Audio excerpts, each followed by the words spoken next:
Coucou les biens. Coucou les vilaines. On espère que vous allez bien et aujourd'hui on se retrouve pour notre nouveau point lecture qui est le numéro 45 6. Donc aujourd'hui on se retrouve pour notre numéro 46 de notre point lecture, enfin de nos points lecture, et on va vous présenter donc 3 livres aujourd'hui puisque nous en avons lu un en commun et d'ailleurs on va commencer par celui-ci. C'est parti.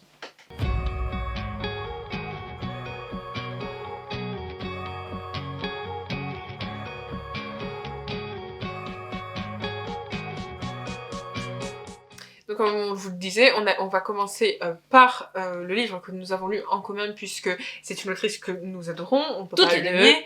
Et voilà, donc c'est Marie-Bernadette Dupuis et ce sera le tome 1 de Alban, Un ciel d'orage chez Kalman Levy. voilà, exactement. Voilà, un bon début de saga. Moi je me suis régalée à découvrir Moi, donc, j'adore. cette jeune femme là. J'adore. Ça ressemble tout à fait à ce que l'autrice a l'habitude de nous donner en tant que lecteur. On a envie d'aller chercher le deuxième d'ailleurs, qui sort bientôt au mois de juin.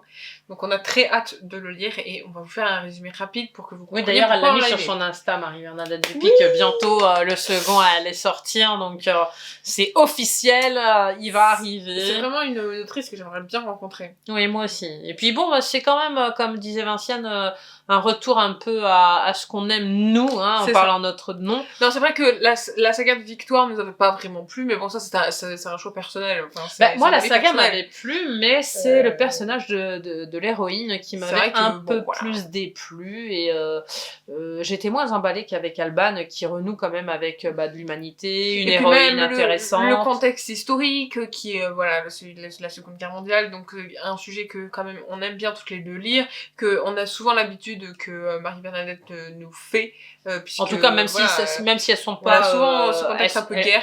même si c'est pas Avant. sous fond de deuxième guerre ou première, il y a toujours un petit fond qui arrive, puisque quand même.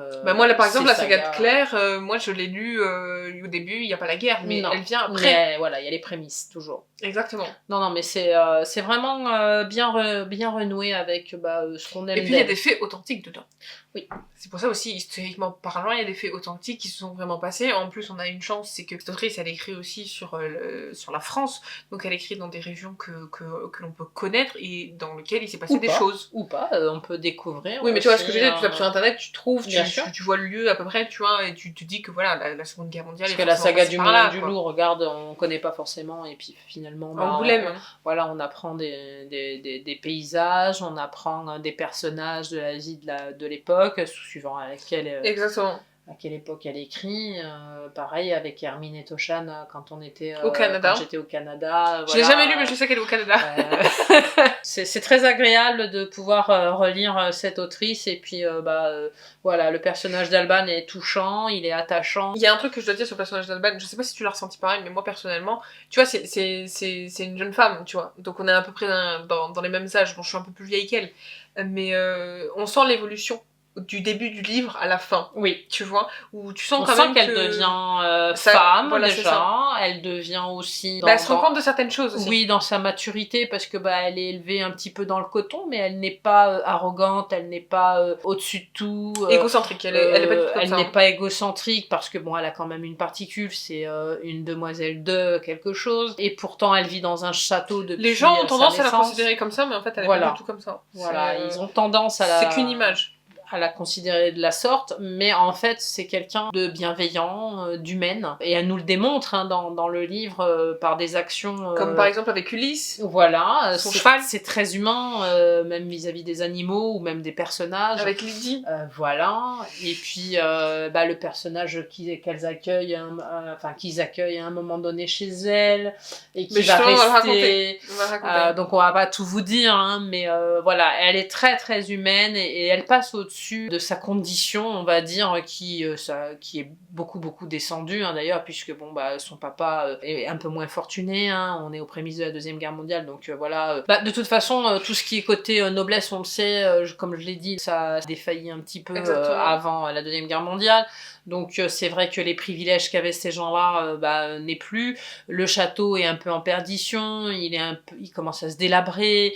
Ils ont pas forcément l'argent pour le réparer. Voilà, puisque, donc on reste reste quand même dans une famille, entre guillemets, qui était certainement aisée dans les années passées, mais de par la condition de l'époque qu'elle aborde, c'est vrai qu'on reste sur des chemins un peu plus humbles. Et ça se voit dans son personnage. Elle est très humaine, elle est très bienveillante, elle est prête à aider les autres. Tout à fait. Elle est très attachée à ses terres, à la personne. Puis à un moment donné, elle dit aussi qu'elle est très attachée à ses valeurs.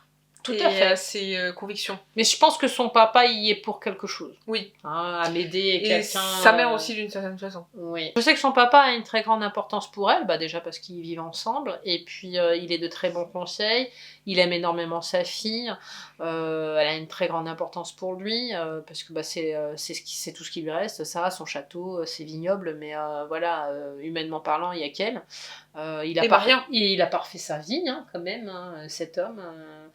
Donc il y a vraiment que Alban qui compte pour lui. Et puis son domaine. C'est quelqu'un de bien, je trouve, Amédée. Moi, je l'aime bien. Oui, il a un beau prénom. Il a un peu ce petit côté... il veut pas la dominer. Il n'y a pas cette espèce Non, c'est vraiment un papa. Voilà, de domination supérieure masculine de l'époque. Non, il est là pour la conseiller. Des fois, il lui dit que voilà, telle personne, bon, il tique un peu, mais bon, il accepte parce que c'est elle. Comme certaines personnes, je dirais pas tout de suite. Mais on va faire un résumé quand même de comment ça commence, comme ça peut peut-être vous donner envie aussi de lire si vous connaissez pas Marie-Bernadette Dupuy, parce que je sais qu'il y en a parmi vous qui n'ont pas encore eu l'occasion de découvrir sa plume. Ça commence comme ça. Ça commence où en fait Alban découvre Mireille et sa fille qui est enceinte et qui vient de se faire attaquer par un loup et par un chien plus précisément. Et en fait, sa fille va donc accoucher maintenant là tout de suite puisque voilà, je sais plus pourquoi exactement. C'est un peu incongru mais elle se retrouve en fait dans une espèce de dépendance du château et en fait Alban elle se met à l'abri, les trouve et va s'en occuper puisque comme on vous a dit plein de bonnes choses d'elle, donc forcément qu'est-ce qu'elle va faire? Elle va essayer de tout faire pour sauver la mère, l'enfant et la grand-mère. Et la grand-mère, et en fait elle va les ramener chez elle. Et de là, en fait, Mireille, qui est la mère, va aider Alban à mettre au monde le petit, sauf que malheureusement, la mère du petit va mourir et il ne restera que Mireille et le bébé. Sauf que au départ, en fait, Mireille ment à Alban sur leurs identités parce que, voilà, prémisse de la guerre, ils sont juifs, donc forcément, elle essaye de taire ça. Sauf que après, elle t'aime, mais c'est pas forcément un mensonge. Elle omet de dire des choses. Elle se protège. Ouais. Donc, et c'est normal, et en fait au fur et à mesure elle va se dévoiler justement et Alban va comprendre que voilà, et puis... Mais elle lui en voudra pas. Non, elle lui en voudra pas, mais non, de toute façon c'est une bonne âme, donc elle va pas lui en vouloir. Non, c'est vraiment quelqu'un de très gentil, elle va les héberger, elle va devenir même amie avec Mireille. Exactement, elle va s'occuper aussi du petit. Ça va être une sorte de deuxième maman bienveillante aussi pour elle, puisque quand même Alban est jeune, un avis positif et féminin, c'est toujours le bienvenu, et comme Mireille est bienveillante aussi dans son style, parce que à l'origine ces deux femmes, quand elles arrivent chez Alban, en tout cas dans les dépendances pour se cacher, elles avaient pour mission et devoir et envie d'ailleurs, mais je dirais plutôt par devoir puisque au vu de la situation et de leurs origines, elles voulaient fuir, partir par Bordeaux, je crois, un truc comme ça. Oui, par Bordeaux pour aller en Amérique. Voilà, et rejoindre le mari et le grand-père justement qui les attendaient là-bas. Et du coup, le mari, je crois. elles sont restées donc au château. C'est pas plus mal de ce qu'on en voit. En tout cas, Mireille prend la décision de rester. Par les conseils d'Alban. Et du coup, il reste là, voilà. Et à côté, on a Alban qui est une jeune institutrice qui veut travailler justement à l'école de Brantôme, je crois que c'est ça. Oui. Elle fait la rencontre de Louis, elle a déjà rencontré, ils sont amoureux et il se passe plein de trucs justement côté sentimental aussi pour elle, puisqu'elle va découvrir pas mal de choses aussi de ce côté-là. Elle finit par se marier avec cet homme. Cet homme, voilà, il va partir à la guerre, donc se passera ce qui se passera, on vous en dira pas plus. Sa vie va continuer de toutes les façons en dehors de Louis, puisque Louis est parti au combat, donc à un moment donné, de toute façon, il faut bien vivre. Exactement, et comme la guerre a été déclarée, elle va retourner au château, puisqu'elle habitait au-dessus de l'école, ça se faisait beaucoup à l'époque, oui. Et en fait, elle va devoir, avec son père, entre guillemets, elle va accepter d'héberger justement des réfugiés. Des réfugiés, voilà. Du coup, il y a des familles qui vont venir, etc. Et elle va faire la rencontre de Lydie, de sa grand-mère et de Raphaël. Oui, puisque de toute façon, on sait qu'à cette Principalement. période-là, les réfugiés étaient une obligation pour les grandes demeures ou pour les institutions particulières ou pour des lieux assez grands pour les accueillir. Donc, c'était une obligation. Hein. Donc, que vous ayez les sous ou pas les sous, c'était comme ça. Et donc, ils vont se retrouver à avoir donc, des réfugiés au château, hein, en plus de Mireille et du petit. Finalement, il va y avoir il va y avoir du monde au château. Voilà, il va y avoir du monde, il va y avoir aussi pas mal de péripéties. Il y en a un que moi je déteste dans cette histoire. Mais en même temps, en fait, il met un peu de piment, parce que on va pas se cacher, vu que c'est le méchant de l'histoire, il arrive des choses un peu pas bien, et du coup, c'est lui qui apporte justement cette dynamique à l'histoire et qui permet de faire avancer certaines choses, etc.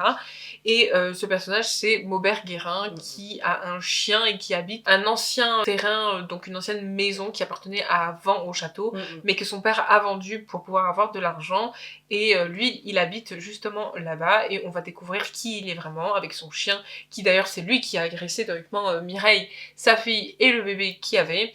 Et du coup, il y a toute une histoire avec le chien. Mais on devient attendri avec ce chien à un moment donné. Oui. Mais on n'en dit pas plus. Mais malheureusement, pauvre chien. Mais bon, celui-ci, ce personnage, on le déteste. Le personnage, on le déteste. Il est agressif, il est malveillant, il est impoli. Il est tout ce que vous voulez pas. Il est tout ce qu'on peut détester. Mais c'est pas, croyez pas que c'est un bad boy en mode. Ah non, pas du tout. Il va revenir, il va être gentil. Non, c'est vraiment le méchant par excellence. Non, il a des idées politiques bien particulières pour l'époque.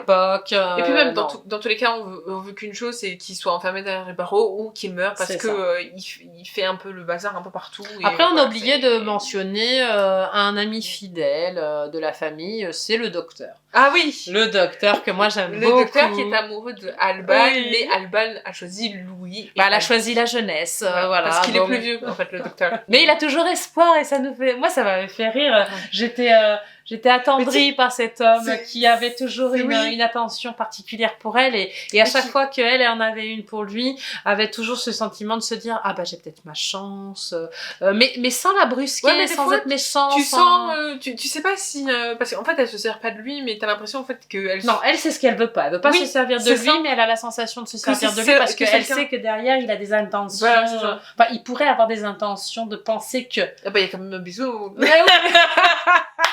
On va le dire. Mais moi je suis désolée, mais ce n'est ni avec Louis ni avec Joseph que je la vois. Moi non plus. Mais on vous dira pas avec qui. On ne dira pas. Si vous avez bien écouté jusque-là, j'ai mentionné son vrai nom. On peut que vous dire d'aller le lire. Et moi j'ai adoré ce premier tome, j'ai très hâte de lire le deuxième. J'ai envie d'être en jeu pour pouvoir le lire. Moi personnellement je lui mets 5. Parce que moi aussi je lui mets 5. On met toutes les deux 5. Hein, exactement. Non, c'était un vrai régal. Si vous connaissez pas sa plume, vous pouvez y aller. Vous pouvez même commencer par celui-ci, y a pas de souci. Ça se lit vite, ça se lit bien, c'est une belle plume et puis voilà, on s'éclate quoi. Ça fait passer un super moment, moi je me suis éclatée. On rappelle que si vous désirez faire si vous avez des idées de lecture commune, n'hésitez pas à nous le dire en commentaire. Nous récupérerons on va dire les titres des livres pour pouvoir faire une sélection prochainement. Donc moi pour le second, pour moi toute seule, hein, parce que Alban c'était toutes les deux. Ce sera donc Le Café Engel de Anne Jacobs aux éditions HarperCollins. Là on va suivre beaucoup de personnages parce que c'est un roman choral, donc on est avec beaucoup de personnages. On a Heinz, je vais essayer de bien les prononcer. Le ketchup. On a Louisa, on a Julia, on a Hilde, on a Jean-Jacques qui est français. Pas mal de petits personnages comme ça et avec plein d'autres personnages qui vont gravir autour, forcément. On va surtout suivre l'histoire de Hilde. Hilde qui vit à Wiesbaden. Ses parents tiennent un café là-bas. Le café Engel. Voilà, le café Engel. On la voit petite adolescente, on va dire, et ce que j'ai bien aimé, moi, c'est quand même, dans ce premier tome, c'est qu'on la voit évoluer et devenir femme, avec des prises de position, des prises de responsabilité. Il s'avère que donc ses parents tiennent, comme je l'ai dit, le bar, ce café-là, donc même avant la guerre.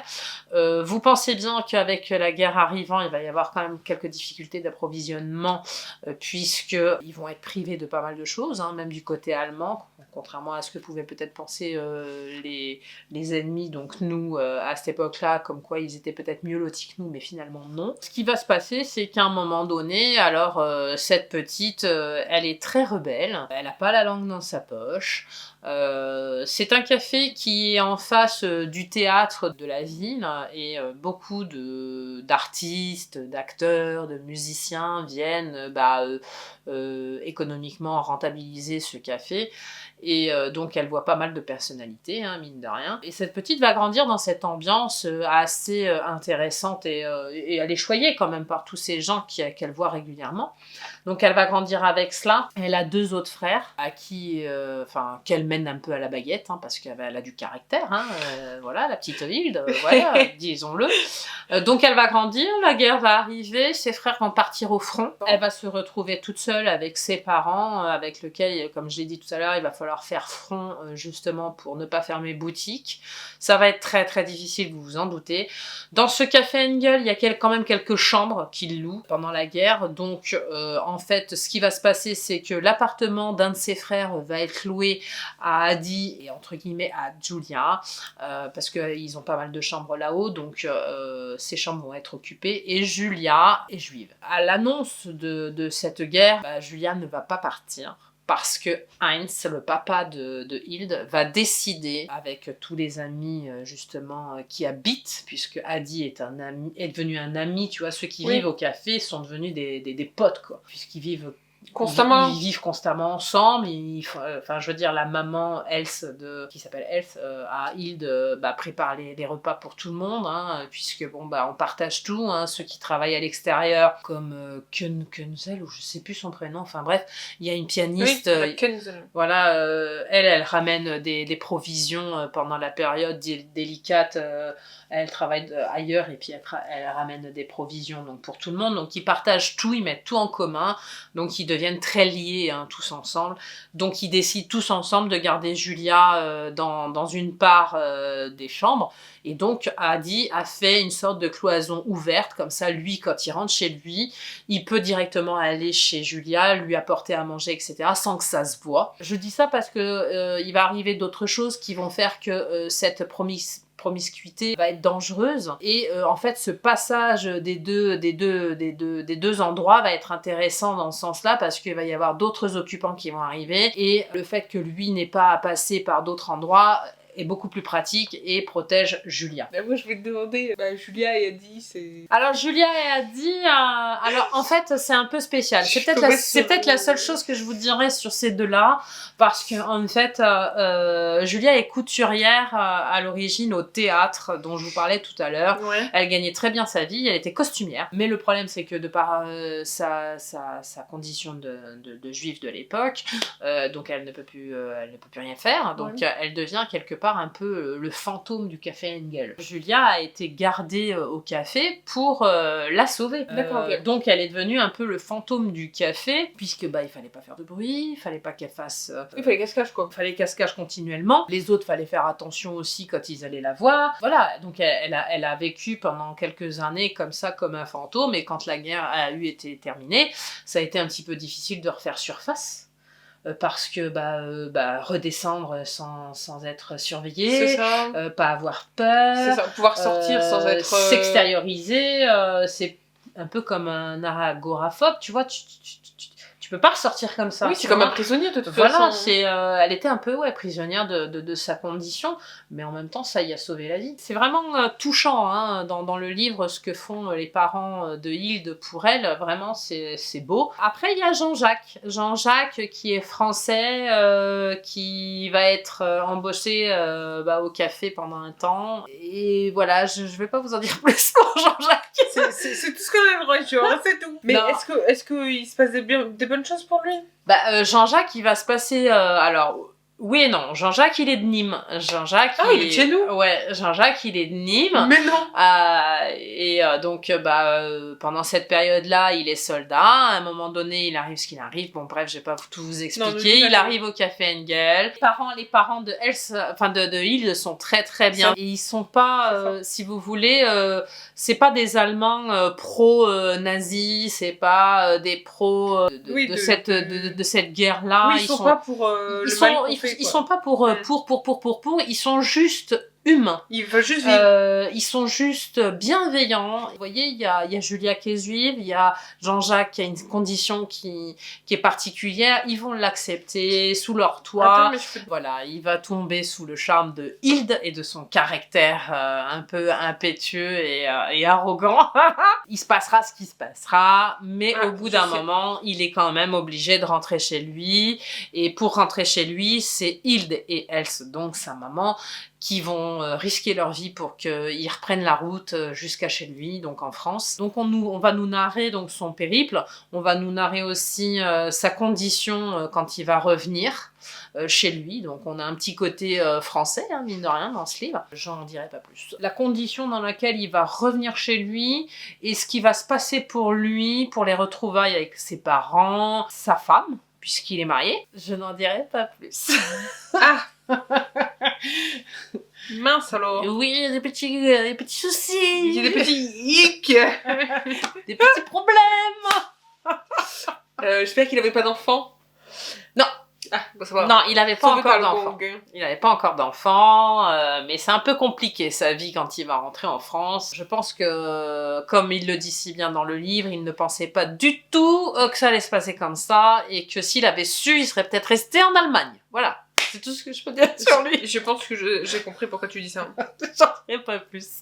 Ensuite, qu'est-ce que j'ai oublié? Ah oui, j'ai oublié de vous parler de Louisa.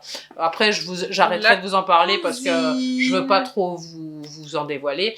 Donc, à un moment donné dans le livre, on nous narre le chemin de Louisa. Alors, Louisa, c'est la fille d'Anne-Marie. Anne-Marie qui est la sœur de Heinz, donc le papa de Hilde. C'est des gens, ils ne se voient plus trop comme ça. C'est la situation qui fait que voilà, les deux frères et sœurs ne se voient plus beaucoup. Louisa est amenée donc à aller au Café Engel par un sacré cheminement d'ailleurs aussi, mais ça je vous raconterai pas parce qu'il lui arrive beaucoup de choses. Au départ, elle part avec sa maman, Anne-Marie, donc elle quitte le foyer dans lequel elle est. Donc je vous décrirai juste le foyer et je vous décrirai pas son cheminement et ni ce qui va se passer avec le Café Engel après quand elle y arrivera. Si ce n'est que ce que je peux vous dire, c'est que donc quand elle quitte, dans les conditions où elle est avant de quitter sa vie avec son papa et sa maman, c'est que son papa est un noble allemand. Ils vivent dans un château, ils sont très fortunés, mais en fait le papa, de par sa condition, ne s'est jamais marié avec sa maman à cause de sa belle-mère. Sa belle-mère qui fait tout pour les embêter, qui est très méchante avec la maman de Louisa et avec Louisa elle-même, même si c'est sa petite fille. Elle ne peut pas les voir en fait. Le papa décède. Et c'est à ce moment-là que Louisa décide avec sa maman de partir, puisqu'elles n'ont plus rien à faire là, elles n'ont plus rien qui la retienne, puisque le papa les défendait quand même un petit peu, mais pas assez pour rester finalement. Elles sont obligées de quitter le foyer dans lequel elles vivaient jusqu'à maintenant. Et voilà, le périple arrivera vis-à-vis de ces deux personnages jusqu'au Café Engel et je vous dirai pas comment. Ah, je lui mets 5, c'est très bien écrit. J'ai bien aimé finalement ce petit roman choral. Au début j'avais une petite préférence pour certains, puis après des fois ça changeait, et puis des fois après j'avais envie de savoir pour l'autre qu'est-ce qui allait se passer. Non, c'est très sympa. C'est très sympa. Le fait d'avoir des personnages à chaque fois différents revient à une dynamique qui fait que tu ne t'ennuies pas. Puisque voilà, t'as qu'une envie, c'est d'y retourner. Bon, il y a eu des fois, par exemple pour Jean-Jacques, où on m'a expliqué un peu l'histoire de Jean-Jacques, et puis on m'a laissé Jean-Jacques pendant un temps. Alors je me suis dit, bon, celui-là, il est rentré en France, voilà, on n'en parle plus, basta, quoi, il a fait que passer.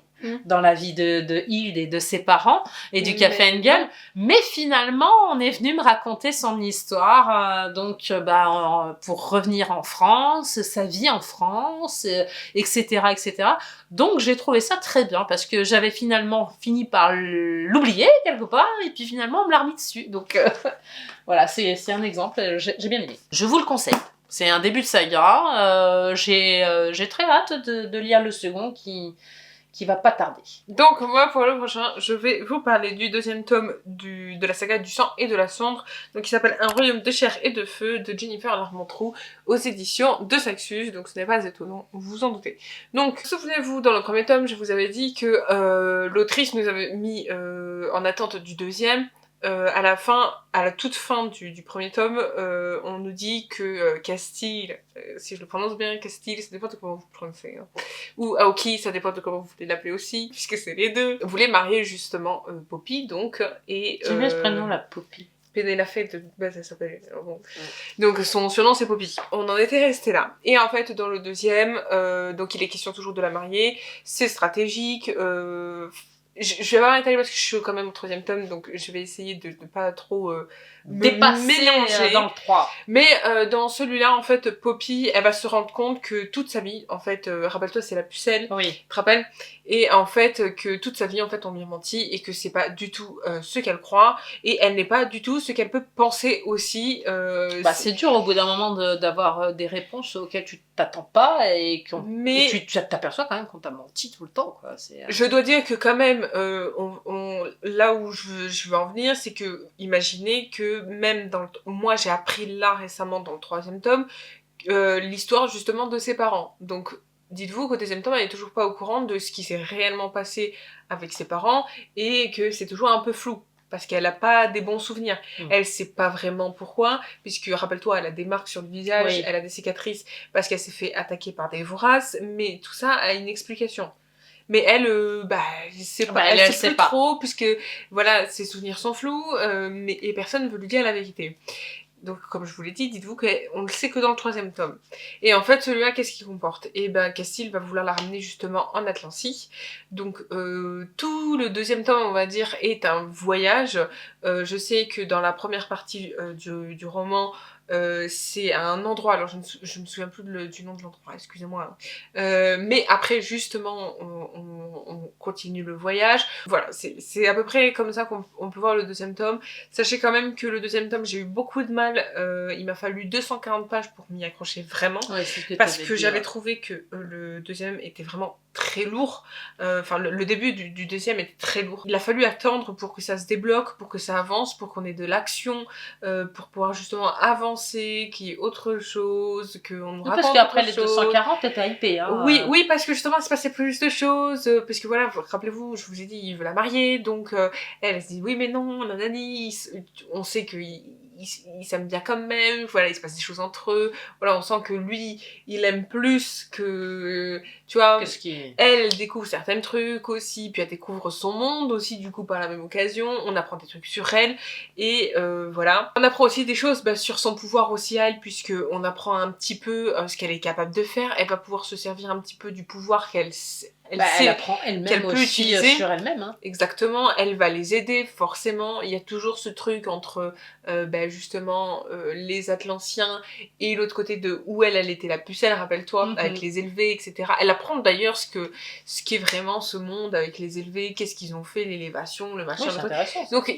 voilà, ce monde un peu vampirique que voilà, elle apprend au fur et à mesure la vérité. Mais elle apprend encore la vérité dans le troisième. C'est un peu compliqué, mais c'est vrai. Non, mais tout n'est pas dit. Et c'est ça qui est bien, sinon il n'y aurait pas de troisième partie. Et à part ce voyage, qu'est-ce qui arrive d'autre finalement après? Il y a sa quête à elle-même, il y a ses quêtes aussi par rapport à ses pouvoirs.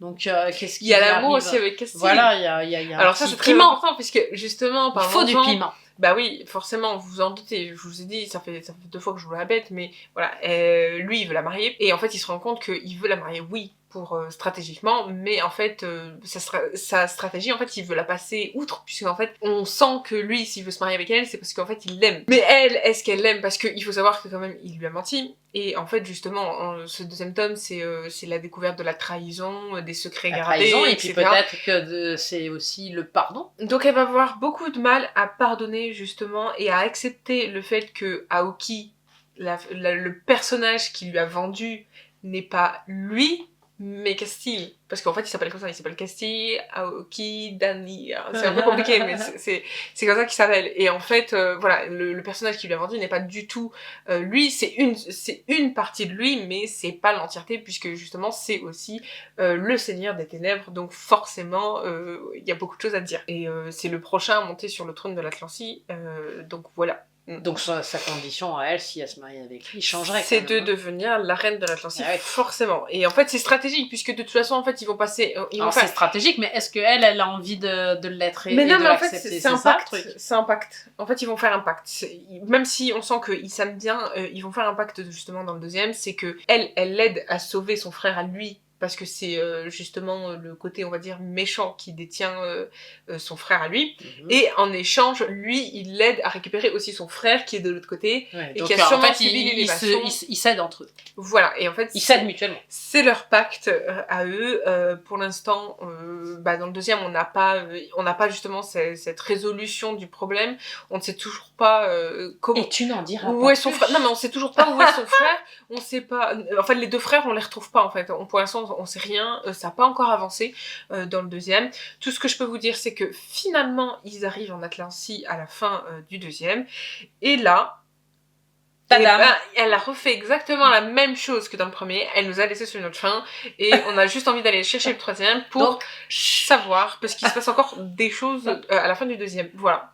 À part ces 240 premières pages où j'ai vraiment eu du mal à y rentrer, j'avoue que le reste, ça a été... donc tu lui donnes combien alors, ce tome 2, vu que t'as eu une petite latence quand même Eh ben, je lui donnerais 5, même si je sais que j'ai eu cette petite latence. Je sais que ça s'est rattrapé quand même sur la suite. Moi, j'aime bien. Ah oui, parce qu'elle lit le troisième, finalement, donc c'est que ça lui a plu. En fait, j'avais beaucoup d'appréhension sur le premier. Je trouve que le premier n'est pas le meilleur. Voilà, si je devais donner un truc, c'est que le premier n'est pas le meilleur pour moi, même si c'est la découverte de l'autre, puisqu'on sait que c'est une romantésie quand même. Donc, c'est centré sur eux deux. Mais je trouve que le deuxième est... malgré tout, meilleur que le premier. Il est meilleur que le premier. Et peut-être que le troisième sera meilleur que les deux autres. Le troisième sera meilleur que les deux autres.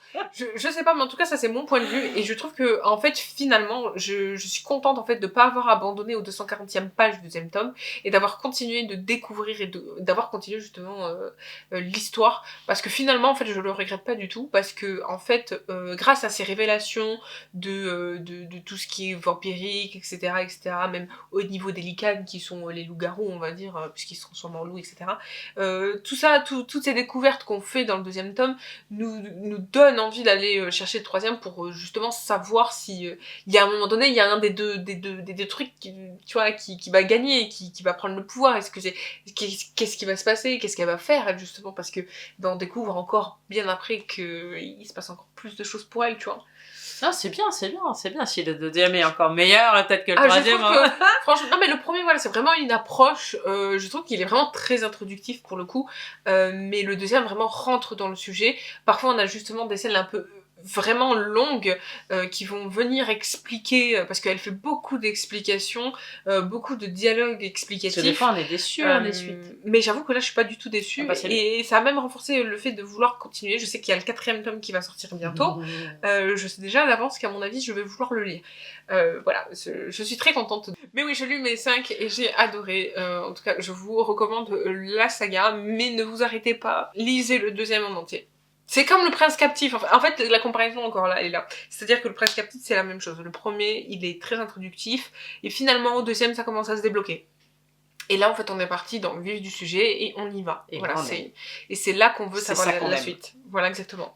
Surtout qu'en plus, elle a tendance, l'autrice du Sang et de la Cendre, elle a tendance à faire des blocs. Donc on a quand même Oui, ils sont pas petits, 700 pages à se mettre sous la dent. Donc franchement, il y a vraiment de quoi voilà, de se sustenter. Ah, dirais-je. oh, joli. Bon, cette vidéo est terminée, hein. On va arrêter là. En tout cas, n'hésitez pas à venir nous suivre sur nos réseaux sociaux et à nous dire dans les commentaires si cette vidéo vous aura plu. On espère que vous allez bien et que vous lisez bien. N'oubliez pas de liker, De commenter, de partager et surtout abonnez-vous à notre chaîne YouTube et activez la cloche. N'oubliez pas de nous dire dans les commentaires des suggestions de livres si parce que on souhaite peut-être éventuellement faire une lecture commune prochainement. On vous en reparlera si c'est le cas. En tout cas, n'hésitez pas à nous le dire. On vous fait plein de bisous. On se dit à la semaine prochaine pour une nouvelle vidéo. Bye bye. bye bye.